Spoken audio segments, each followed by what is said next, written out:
এই কলেজ নাযাওঁ আজি মোৰ ঘৰত মানুহ নাই ৰবা গৈ আছো তুমি ঠিক আছে কিমান সেলফিখন মাৰি থাক বল ভাতটো খাই লবি এই ৰবা গৈ আছো ৰ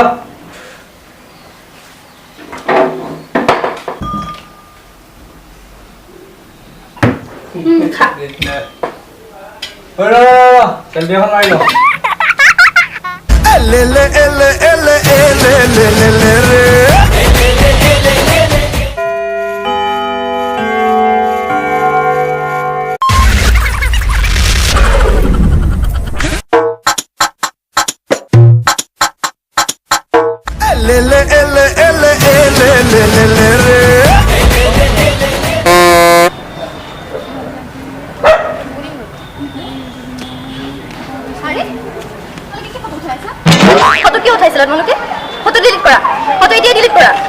মই নিজেহে সেলফি উঠি আছিলো মই আপোনাৰ লগত ফটো উঠোৱা নাই নহয় দেখুৱা তেতিয়াহ'লে ফটো আছে দেখুৱা ফটো দেখুৱা না যে ফটো উঠি আছিলো নাই তুমি আমাৰ ফটো উঠাইছা চাও ঠিক আছে বেয়া নাপাবা দেই